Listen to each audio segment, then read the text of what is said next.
Beşinci ilete bid'atları tanımakның hakkında ve tariqatның hakkında. Nahmedu ve nusalli ala Resulihil Kerim.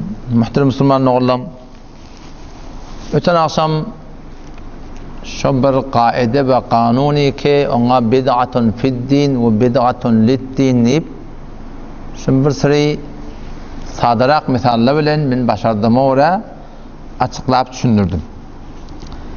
Bir gece Allah Teala tevfik verse şu öten akşam bid'atun liddine ettik beşler.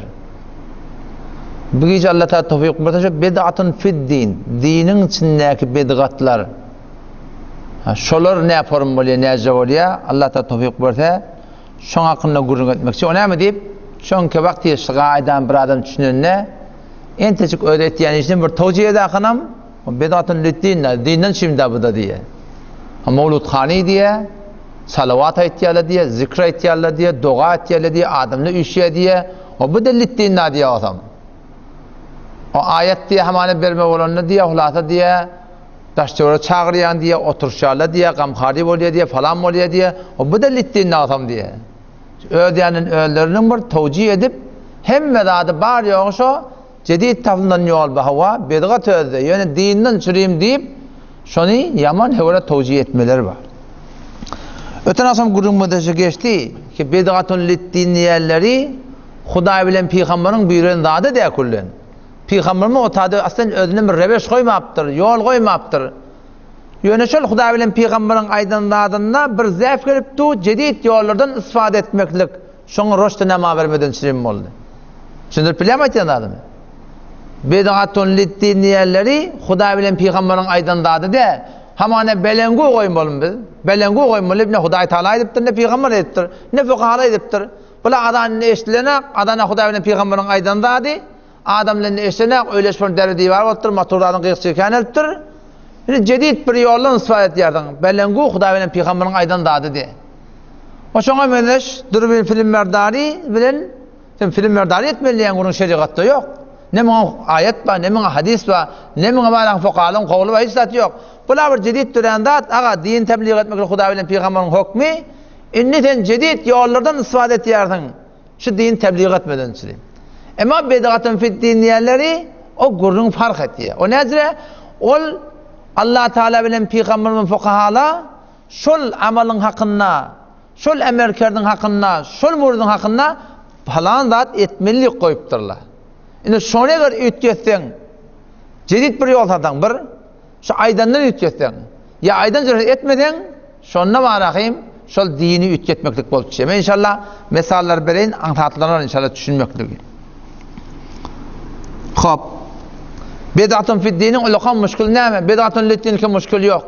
Cedid yollardan ispat etti. Bid'atun fiddinin ulukan müşkül şey, dinine bir cedid yoldur ediptirler, adamlar şuna sogap biliyerlerini, abadet biliyerler. Sonra bir takarrub biliyerler. Sonra bir ecri padaş hantama. Kıyamette zonuma cennet hantama. Bu beter bir hatarnaktır. Şu cemde birden mühendis atıyor. O da ben vakti ki öten akşam şu yankı yeri ütgetmeklik mesalın uğramda derdi çekenmeler yol sökün niye? Biz diye bir yer diye tesih ettik diye, yer diye kavut diye abiyali taydan mühendisi edip, zat edip hem zehkeşi edip, on şivini alıp, zat edip hemden tevil edip de kullanne projen doğru tevil veremiz de soram diye derečken dağıtkadan bir namı getiriptir diye şöyle sen dağıtka gelmeli. Ehzariye geldi bardak diye ne bir diye men gelme su yetin aktivite edin. O ne su yetmiyor bardak gördük diye kullan pompa diye ya yer hemen şehircik yapaşanak olsa pompa etekte su etekten getirecek oluyor. Oğlum şöyle ben ne kadar içim yandı diye de sonra ne kadar kaharlandım, narahat oldum ki o da şey bir zadi ki aslında şuna hakkında var akıyım ilmi yok, zadi yok gelip kurulan zadi beyle ütgedipti. Ne kadar adam narahat yaşayabiliyor mu? Nasıl tatavukun başladığını açıklayın. O da bid'atun fiddin. Cedid yol dinine. Dini ütgetmeklikte 3 tane yağda geliyor. Ben oturup oylanıştım. Bir moda ödüm bilen. Açıklamadan çüreyim. Dini ütgetmeklikte 3 form yol geliyorlar. Bir muret boluyor. Aslen diniyeti yok. Ne Huday ayıptır, ne Peygamber ayıptır, ne sahabadan, ne tabiinden, ne tebe tabiinden. Asıl vücudu harici dinni yok da atlaba. Ki bizim aramızda şunu dinni böyle. İkinci murat yok. Asli diniydi ba. Huda bilen peygamber aydıptır. Fuqaha müştedili şuna felsefe veriptirler. Yöne Huda bilen peygamberin ayda ne var amel eden akla? Şunu ötküdüptirler. Şun kaptırını burada yapıştırıptırlar. Burada yelmeştiriptirler. Öyle Hudayın aydan ha. Yöne Huday talan aytiyan ne var edi? Bu böyle yine de dini ötküdüptirler. Dinne bağdat yani dinnek bağdat ötküdüptirler. Avval kumurat ne molle? Aslında dinne yok zat kullen. Adamla dinne kelip yerli. İkinci murat yok. Dinne bağdat. Yöne şu dinnek bağdat ötküdüptirler. O üçüncü murat. O da dinne bağdat. Öz şeraiti bilen taraf edecek bolya, yöne şonu her vakit her zamanla edip bolmaya. Baraylin açıklamasına. Bu Kurban Moyun Türkmen il, Türkmen dürtmesen düymör deyiptir. Türkmen bir sade millet. Mına var bir zade kenaye bilen, eşare bilen Türkmen milleti bu dalları düşünmeye. Kadim koyun çoğun millet. Şunlar akırlap kellerini kuyup açıklap aydığında da var akım. Düşünmedi kıydırak. O ne deyip? Bir ömür veri şu var akım, üstada hikayet destan bilen bunlar taklaptırlar. O evvel bir hareketi başlamada şu ustadların biri senin hafizini Türkmen Seyran milletine o Pakistan'ın kıyalak delilini gidin edecek koyuyan. Böyle delil ne biliyor deyip ben yok inşallah bolor dedim. O elimde şu unkun şu boluğlu. Şimdi nesli cavan şu unkun oyunuğlu o şöyle dili soruyor Allah. Sen aytiyan adın nereden? Yani ödünden aytma sen nereden aytiyarsın deyip şuna dili soruyor. Türkmen millet Müslüman doğullum. Şunu kellemeden çıkaraylı ki her bir kavdat dinne, her bir kavdat sogapte, her bir kavdat ibadette. Belki her neme dinne olsa şu kavdat. Her bir kavdata dinlip olmuyor. Her neme dinne olsa şu kavdat. Ben onu metal vereyim o da sadece. Zımğa var yan. O lokon yaz koyupturlar. Hutba koyulup tuğka namaz okuymak, keplemek haram deyiptir. Mesela namaz okuymak kavdat. Ama her bir kavdat dinne. Her bir namaz kavde. Vakti şu kadar yaz koyupturlar namaz okuymak haram. Onunla o da namaz okuymak kavdat. Şöyle deyin kavdat da. Bir adam aydıp bir namaz okuymak bir direkt dat. Ama şu tadı namaz okuymak haram. Salavatı vermek kavdat değil mi? Ama şu tadı salavatı vermeklik haram. Zikretmeklik kavdat değil mi? Ama şu tadı zikretmeklik haram. Emir meruf neyaz münker etmek vazife değil mi? Sogap. Ama şu tadı hayt ballı otur demeklik haram. O şuna mendes Kur'an okuymak sogap değil mi? Ama şu tadı Kur'an okuymaklık haram. Ne mi deyip? Şu tadı okuymalı deyiptir. Peki her bir ne mi deyip? Kur'an okuyasın bir diyordu. Salavatı veriyasın bir diye.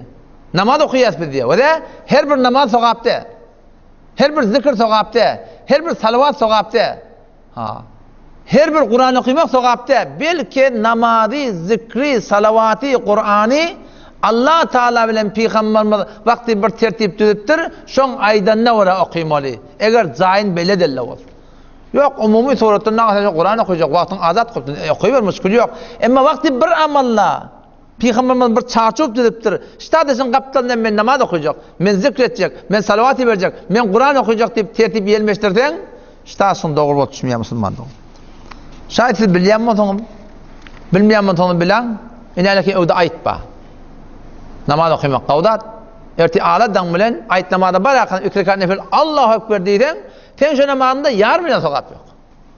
O ne mi deyip? Peygamber okuymaktır diye. Ayet günü ayet ayet namazdan evunçak nefil namaz okuymaklık aslen günahkarçılık. Namaz okuymak günahkar hava. Peki ne var da her kavdat değil ne onda? Her namaz kavde, her salavat kavde, her zikir kavde. Belki vakti Peygamberimiz öğretmenler çarçıp tuttu bir amala, şu tadı menetinde küçüklerin ihtiyar yok. Bak biz gelip bakayım, seligeyi emeli değil. İbadetler seligeyi de. Belki ne mi sadece bir konuda dinle, sokap kalınacak olan aydılığına uğraya olmalı. Ne mi aydılıktır bir de? İşte da icazı verelim Kur'an okuymana. Bami. İşte da salavat vermene icazı bami. İşte da zikretmene icazı bami. İşte dua etmene icazı var mı? İşte ketlemene icazı var mı?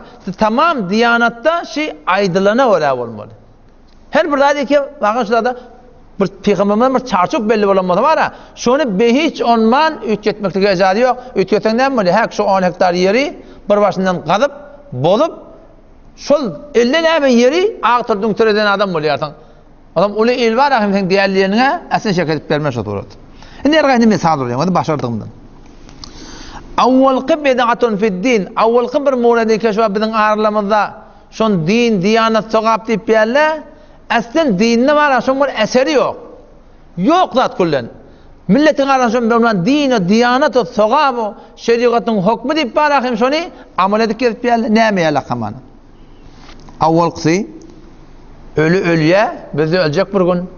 Kapıdan çıkarıyarlar. Onca kapıda götürüyorlar, koyuyorlar. Götürüyorlar, koyuyorlar.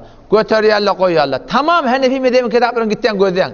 Eğer bir kitapta Hanefi mezhebinin fıkhına şugurun bağ olsa, men kefime uğur olacak. Tahtı Dagâigul Akbar'da geltir diye. Dagâigul Akbar diyenin kimin kitaplığı belli diye. 3 tane şonu musennefe nispet verdiler. Aslında Hanefi mezhebi aslında fıkh kimin yararlığı belli de Hanefi mezhebinin kitabı da her yerden her nemen qarız nemetçe koyarlar. Türkmenin arasından galat fikirleri, galat emelleri şeriata düzecek koyarlar. Baba, Türkmen şeriata düzelmeli.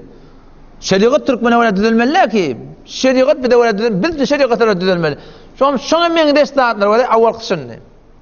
Oturuyor koyarlar kaldırıyorlar. Onun şunu dinin hükmü biliyorlar şu an. Ne kadar yerlerde. Şeriatın hükmü. Şeriat şey deyiptir. Falan kitapta şey deyiptir. Sokap pınahantama. Allah Resulü'nün hükmü şey deyip yerler. Ve de şibbedatun fid din. Peygamberimiz aydıptır. 3 zadi gece koyma. Bir, namaz vakti geldi. İkinciden, kıydın yaşını yetse doğru yerden adam varsa. Üçüncüden, zinada teyyavata gece koyma deyiptir. Neştada şey edip duran işi, benamı din, aslında vücuda haricisi dinle yok. Yani burada düz durdu ortadan. İkincisi, ölüye elçiyerle kabristana gömüyerler. Bu kaptandan qargı, o kaptandan qargı. Bizim kümüşte behemide ne olokan narat ağacı dönü görüyor. İnne Allah bile yeni 10 yılda şay demiri de varsın belli. Şöyle ağaç koyar. Şu ne Hudaya ediptir şunu, ne Peygamber ediptir şunu, ne Hanefi mezhebinin fukahaları ediptir şunu. Essenbate şahsi edip ödeyenlerin öldürü, şun ayıbı yok deyip bırakın şunu yoş edip koyar. Şeriatta yoklar. Şunu dinin hükmü biliyorlar.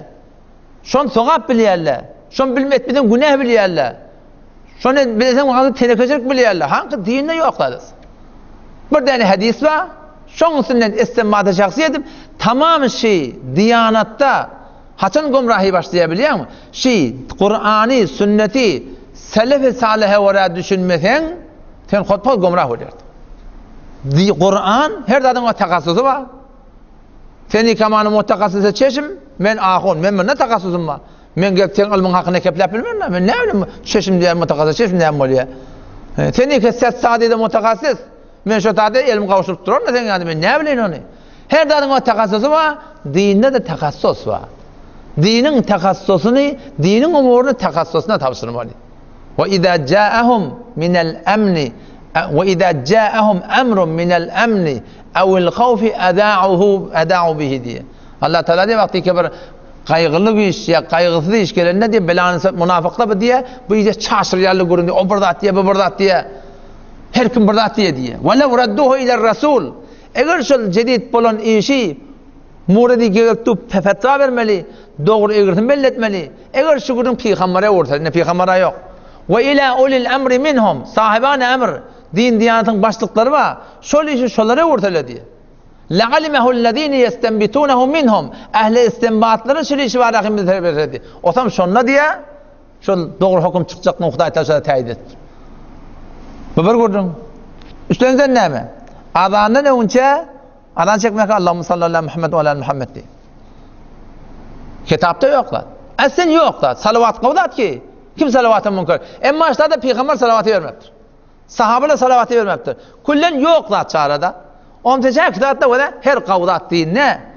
peygamber adan çekiptir mi ağa şunu kıyımlatmak izadan yok ayetini oturuyor hatta Reddül Muhtar'da görünme Allahu Ekberu demeli deyiptir Allahu Ekber, Allahu Ekber. Redin sakin etmeliyiptir. Ne mi diyeyim? Şoförüm geliptir şanlardan diye. Şimdi fethatını bir tane fetha ecele vermeyelim. Bir tane fetha. Vay sakin etmeliyiptirle. O zaman seninle gelip bari ama ona salavat etsen. Geliyor işte tekbir et. Euzubillahimineşşeytanirracim. Bismillahirrahmanirrahim. Allahümme sallallahu aleyhi Muhammed ve aleyhi Muhammed. Allahu Ekber, Allahu Ekber.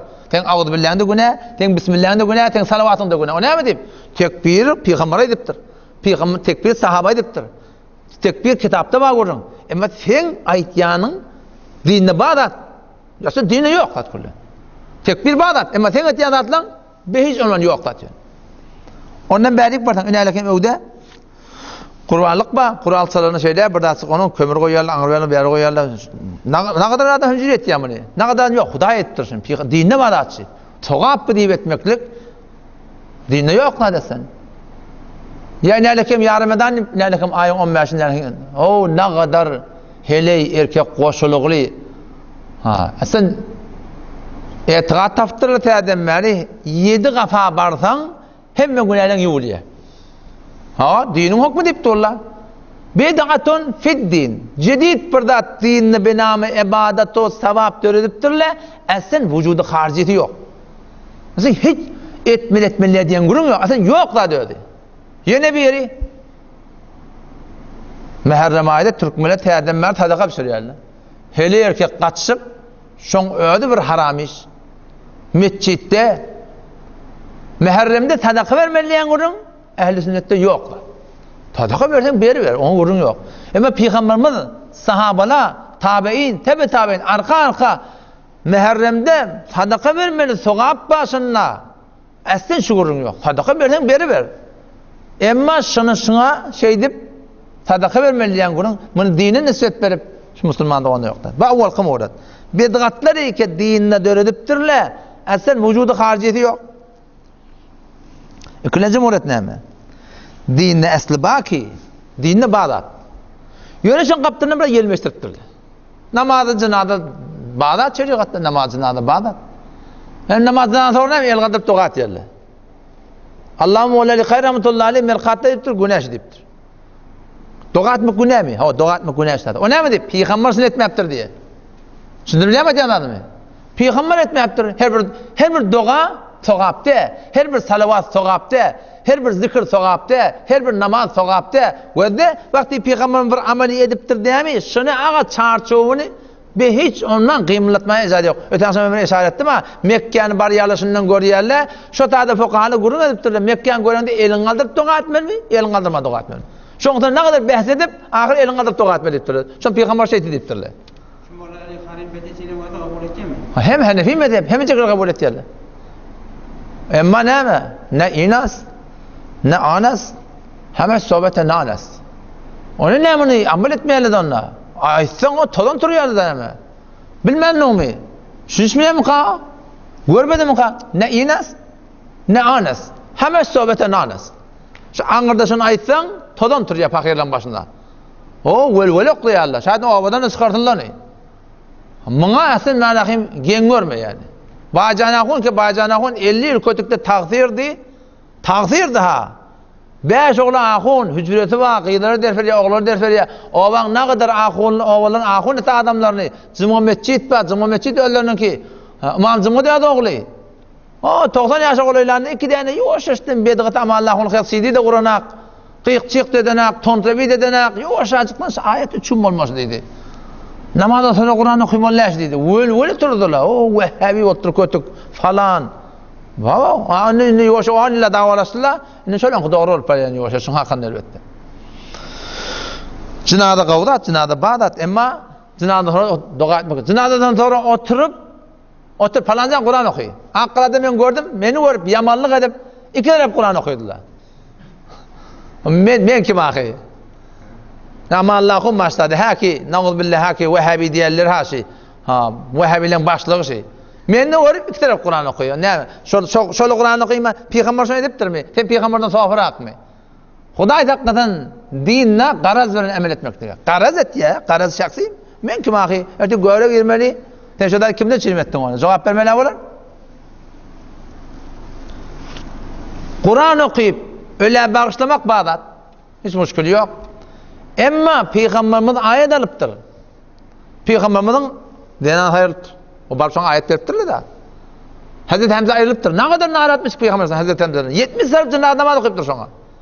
Gelip sonra ayet veriptirli adamla. Cafer bin Teyyar radıyallahu şehit boluptur. Emuti. Gelip ayet veriptirli Peygamber'e. Oğulcu oluptur İbrahim. Gelip ayet veriptirli Peygamber'e. Peygamber oturup falanca Kur'an okuy. Amin. İmanlı olsun Allah kodma Allah'ın kanına avray verdin. Peygamber ecadın bir de turacak. Böyle falancan Kur'an okuyor. Ha yamaçlardan böyle girip çıkıp en şu aşı bolup dururlar da şunu Peygamberimiz etmeyaptır. Sahabe de etmeyaptır. Hanefi medem kitabında yok zat. Kur'an okuyan ne ayıbı? Ayıbı şey. Ştada Kur'an okuyan ayıbı. Kur'an okuyup sagabat bağışlayacak mı? Okuydu bağışlayıver, müşkül yok. Emma sen Peygamber zınada diyen Peygamber sallam ayet alıptır. Ha. Tesiyet vermeden çürüyüm Allah korkmasına geliptirler. Emma şunu etmeyaptırlar. Seninle gelip dinine bir aslı bağdat. Kaptandan bir daha yelmeştir yersin. Bedatun fid din. Cedid yol dini ütüyetiptirler. Dinin bir bağdatını ütüyetiptirler. Böyle şeylerin şaka çıkarttırlar. Ya inalekem denanı ölenden sonra başla bir denanan adam da ölse vellezine yetevaffavne minkum ve yederune azvaca yeterabbasne bi enfusihinne 4 eşhur ve 10. Adam ölüptür 4 ay 10 gün oturmalı. Öyle oturmalı. Yani بدون ضرورة çıkmalı. Avudun maşkep çıkmalı. Atırda ur çıkmalı. Şeriatın hükmü. Yani şun kaptalından dinine bağdatçı. Kaptanın köylüğünü çıkarmalı, hammama girmeli, tasını taramalı, yine burada etmeli. Şunu da var din milliyelle. Huda şey deyiptir, Peygamber şey deyiptir. Deyip eğer etiyam olsa doğrusu bir dıgaz. Ya hemen cüri etiyam olsa bir hurafatın bir. Şeriatın hükmü alaksı başı milletine var amil. O bedatın ne mi? Fid din. Dinine bir aslı bağdat. Ama şun kaptanı ne ettirler? Yelmeştiriptirler. O şuna mengedeş doğru eskatip bir guruma ozağa var ya. Mühimmi gurum koyayım. Ayete varmaklık şeriatta bağdat. Ayet vermeden çürüyüm. Allah korkup ölünden sonra Allah korkup vermeden için bağdat. Ama Hanefi mezhepte bir sefer varmalı. Bir sefer varmalı. Bağdat. Emanımın kaptanından mı 2 taraf, 3 taraf, 4 taraf. Bağdat'ın kaptanından cedid bir zatlar var. Hem sen sokap deyip vardan. Sen bir emeli belgad ettin ustadı. İkinci murat böyle. Avvalki murat ne mi? Bedatun fid din. Dinle bir cedid yollardır öttürler. Aslında vücudu hariciyeti yok. İkinci bol yok. Es vücuda harici asliyeti var dinle. Yönüşün kaptanı yelmeştiriptirler. Edip böyle yelmeştirip böyle Allah da kabul etmiyor. Üçüncü murat ne mi? Asli diniyeti var. Tamamen şeraitini edecek de odan her yerde edip olmuyor. Hamanı ne mi? Teyyetül mescid kavda hatta şeyden. Mescitte de hala odan teyyetül mescid okuyup olmuyor. Ne yapar mı? Dangat diye şu at. Dangat hakanım, dangatandan sonra nefil namaz doğru de. Sen gelip mescitte teyyetül mescid okuyup başarmıyor artık. Hala vaatın nefil okuyup olmuyor mescitte. Teyyetül mescid kavda at ki. Ama ştada doğru de. Sen şu başını toğap deyip etsen bir bedat amal. Şu an mengedeş 2 namaz okuyup durdun, gelip de bana mescitte teyyetül mescid okuyacak. Doğru değil seni. O şu an mengedeş buradaları ikva, her zat için sözün kıyıtkası, her zadi aydılığına oraya etmeli. Sözün kıyıtkası o da, her bir kavdat dinine, her neme dinine olsa kavuy. O zaman şu tane ettiğini istemedi, soğap deyip çık olsan, bir gözde dinine bağımşı. Huday Peygamber'in aydanına abide bilecek ki, o da Hanefi mezhepte bağımı. Çünkü Huday ben Peygamber'in aydanına agah dedi, Kur'an'ın ben çünkü batama hem beni, hadislerde hemen haberim yok. Hanefi mezhep fukarlar bana düzüp veriptirler, o da hem mezhepte bağımı. Mezhepte bağımı olsa şu soğap, mezhepte yok. O zaman mün buradan Euzubillahü bismillah diye sonra. Mün buradan sen Kur'an okuyağın, mün buradan salavatı versen. Vakti mezhepte yok. Mutakasısını din şuna fetva vermeyiptir etmeliyip, sen settet bir şey, sen Euzubillahü bismillah günah oldu. Sen salavatın günah oldu. Düşündürüp bildi mi ganimet? Siz düşünüyorsun da ben gurbat akım ola doğrusun. Düşündürüp bildi mi ganimet? Düşündükten ganimet. Allah sana tevfik versin. Vesselamu aleyküm ve rahmetullah.